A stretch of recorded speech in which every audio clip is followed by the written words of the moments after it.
ಕರಾವಳಿ ಅಂದಾಕ್ಷಣ ಮೊದಲು ಎಲ್ಲರಿಗೂ ನೆನಪಾಗುವುದು ಸಮುದ್ರ ಹಾಗೂ ಮೀನು.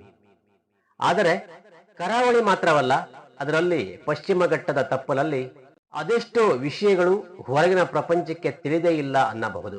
ಆದರೆ ಇತ್ತೀಚಿನ ದಿನಗಳಲ್ಲಿ ಸಾಮಾಜಿಕ ಜಾಲತಾಣಗಳು ಸಕ್ರಿಯವಾಗಿರುವಾಗ ಮತ್ತು ಇಲ್ಲಿಯ ಕಲಾವಿದರು ಮತ್ತು ಅದೆಷ್ಟೋ ಈ ಭಾಗದ ಕಲಾವಿದರು, ಮುಖ್ಯವಾಗಿ ರಿಷಬ್ ಶೆಟ್ಟಿ ಅಂತವರು ಕಾಂತಾರದಂತಹ ಕನ್ನಡ ಸಿನಿಮಾಗಳನ್ನು ನಿರ್ಮಿಸಿ ಪ್ರಪಂಚದಾದ್ಯಂತ ನಮ್ಮ ಕರ್ನಾಟಕ ಕರಾವಳಿಯ ಮತ್ತು ಆಸುಪಾಸಿನ ಸ್ಥಳವನ್ನ ಮತ್ತು ಇಲ್ಲಿಯ ಆಚಾರ ವಿಚಾರ ಸಂಸ್ಕೃತಿಯನ್ನ ಪ್ರಪಂಚಕ್ಕೆ ಪರಿಚಯಿಸುತ್ತಿರುವುದು ನಿಜಕ್ಕೂ ಸಂತಸದ ಸಂಗತಿ. ಆದರೂ ಸಹ ಅದೆಷ್ಟೋ ವಿಷಯಗಳು ಇನ್ನೂ ಸಹ ಈ ಕರಾವಳಿ ಮತ್ತು ಪಶ್ಚಿಮ ಘಟ್ಟದ ತಪ್ಪಲಿನಲ್ಲಿ ಅಡಕವಾಗಿದೆ ಎಂದರೂ ಸಹ ತಪ್ಪಿಲ್ಲ.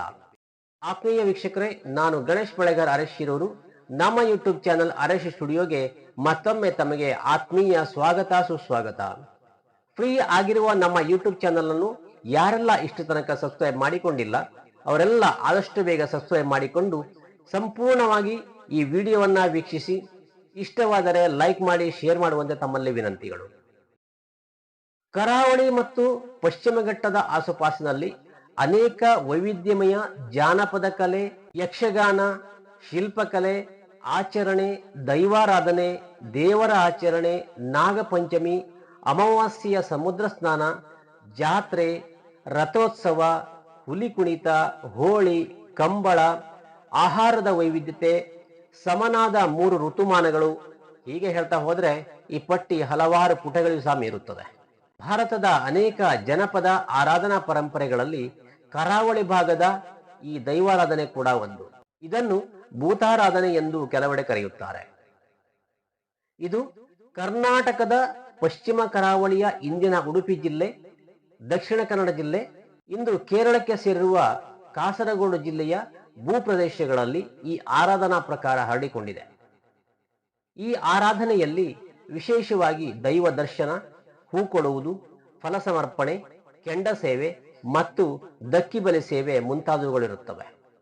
ದೈವಾರಾಧನೆ ಎಂದೊಡನೆ ಕೆಲವರು ತಕ್ಷಣಕ್ಕೆ ತಪ್ಪಾಗಿ ಗ್ರಹಿಸುವಂತೆ ಅದು ದುಷ್ಟಶಕ್ತಿಗಳ ಆರಾಧನೆ ಎಂದು ತಿಳಿಯುತ್ತಾರೆ. ಆದರೆ ಇದು ದುಷ್ಟಶಕ್ತಿಗಳ ಆರಾಧನೆ ಅಲ್ಲ, ಇದು ಶಿಷ್ಟಶಕ್ತಿಗಳ ಆರಾಧನೆ. ಪ್ರತಿಯೊಂದು ಸಂಸ್ಕೃತಿಗೂ ಅದರದ್ದೇ ಆದ ಅನನ್ಯತೆ ಇರುವುದನ್ನು ನಾವು ನೋಡಬಹುದು. ಜನಪದ ಸಮೂಹಗಳು ತಮ್ಮ ಅನುಭವಕ್ಕೆ ಬಂದ ಹಲವಾರು ಅಂಶಗಳನ್ನು ಸ್ವೀಕರಿಸಿ ತಮ್ಮದೇ ಆದ ಆರಾಧನಾ ಪದ್ಧತಿಯನ್ನ ಪ್ರಾದೇಶಿಕವಾಗಿ ಬೆಳೆಸಿಕೊಂಡು ಬಂದಿವೆ.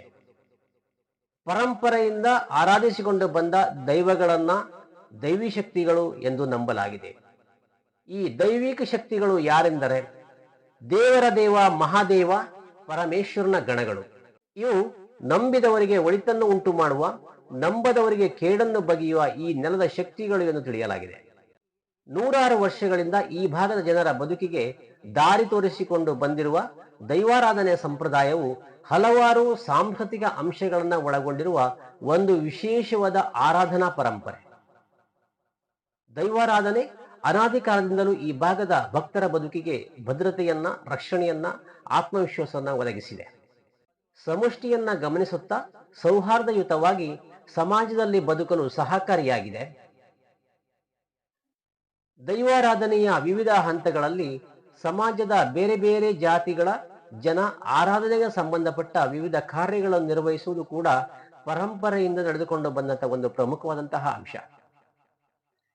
ತಾಯಿಯೊಬ್ಬಳು ತನ್ನ ಮಕ್ಕಳ ತಪ್ಪುಗಳನ್ನ ಹೇಗೆ ಕ್ಷಮಿಸುತ್ತಾಳೆಯೋ, ದೇವರು ಅದೇ ರೀತಿ ಜನರು ಮಾಡಿದ ತಪ್ಪುಗಳನ್ನು ಕ್ಷಮಿಸುತ್ತಾರೆ ಎಂದು ನಂಬುತ್ತಾರೆ. ಆದರೆ ದೈವ ಹಾಗಲ್ಲ. ದೈವವು ದುಷ್ಟರಿಗೆ ಶಿಕ್ಷೆ ಮತ್ತು ಶಿಷ್ಟರ ರಕ್ಷಣೆಗೆ ಸದಾ ಬದ್ಧವಾಗಿರುತ್ತದೆ ಮತ್ತು ದೈವದ ಕಾರಣಿಕೆಗಳು ಶೀಘ್ರವಾಗಿರುತ್ತದೆ ಎಂಬುದು ಭಕ್ತರ ಬಲವಾದ ನಂಬಿಕೆ. ಅದಕ್ಕೆ ಈ ಭಾಗದ ಜನರು ತಮ್ಮ ದೇವರುಗಳಿಗಿಂತ ತಮ್ಮ ದೈವಗಳ ಮೇಲೆಯೇ ಹೆಚ್ಚು ನಂಬಿಕೆ ಇರಿಸುತ್ತಾರೆ. ಈ ನಂಬಿಕೆಯೇ ಕೆಟ್ಟ ಯೋಚನೆಯನ್ನ ಮಾಡುವವರ ಮನದಲ್ಲಿ ಭಯವನ್ನು ತಂದು ಸನ್ಮಾರ್ಗದಲ್ಲಿ ನಡೆಯಲು ಪ್ರೇರೇಪಿಸುತ್ತದೆ ಎಂದು ವಿಶ್ಲೇಷಿಸಲಾಗುತ್ತದೆ. ಕರಾವಳಿ ಜನರು ಎಲ್ಲಾ ವಿಷಯಗಳಲ್ಲಿ ಮುಂದಿದ್ದರೂ ಕೂಡ ತಮ್ಮ ಮೂಲ ಧಾರ್ಮಿಕ ಆಚರಣೆಗಳನ್ನು ಬಿಟ್ಟಿಲ್ಲ. ಈ ಭಾಗದ ಜನರು ಧಾರ್ಮಿಕರು, ದೈವಭಕ್ತರು ಆಗಿರುವುದರಿಂದ ಪರ ಊರಿನಲ್ಲಿದ್ದರೂ ತಮ್ಮ ಹುಟ್ಟೂರಿಗೆ ವರುಷಕ್ಕೆ ಒಮ್ಮೆಯಾದರೂ, ಅದರಲ್ಲೂ ಈ ದೈವಾರಾಧನೆಯ ಸಮಯದಲ್ಲಿ ತಮ್ಮ ಕುಟುಂಬದ, ತಾವು ನಂಬಿದ ದೈವಸ್ಥಾನದ ಜಾತ್ರೆಯಂದು ಭಾಗಿಯಾಗಿ ವಿಶೇಷವಾಗಿ ಫಲ ಪುಷ್ಪಗಳನ್ನು ಅರ್ಪಿಸಿ ಪ್ರಸಾದವನ್ನು ಸ್ವೀಕರಿಸುತ್ತಾರೆ.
ಕರಾವಳಿಯ ಈ ದೈವಾರಾಧನೆಯ ಕಾರಣಿಕವನ್ನು ಸಂಪೂರ್ಣ ಹೇಳಲು ಎಂದಿಗೂ ಸಾಧ್ಯವಿಲ್ಲ. ಇದು ಶತಮಾನಗಳ ಇತಿಹಾಸ. ತಮ್ಮ ಮುಂದೆ ಈ ಚಿಕ್ಕ ಒಂದು ವಿಡಿಯೋ ತರುವ ಪ್ರಯತ್ನವನ್ನ ಮಾಡಿದ್ದೇನೆ. ಸಾಧ್ಯವಾದಲ್ಲಿ ಮುಂದೆ ಇನ್ನೂ ಇಂತಹ ಹಲವಾರು ವಿಶೇಷತೆಗಳನ್ನ ತಮ್ಮ ಮುಂದೆ ತರುವಲ್ಲಿ ಪ್ರಯತ್ನ ಮಾಡುತ್ತೇನೆ. ಸಂಪೂರ್ಣವಾಗಿ ಈ ವಿಡಿಯೋ ವೀಕ್ಷಿಸಿದ ತಮಗೆ ದೈವಗಳು ಅನುಗ್ರಹಿಸಲಿ ಎಂದು ಪ್ರಾರ್ಥನೆ ಮಾಡುತ್ತಾ ಈ ಚಿಕ್ಕ ವಿಡಿಯೋ ಇಲ್ಲಿಗೆ ಮುಗಿಸುತ್ತಿದ್ದೇನೆ. ಸರ್ವೇ ಜನೋ ಸುಖಿನೋ ಭವಂತು.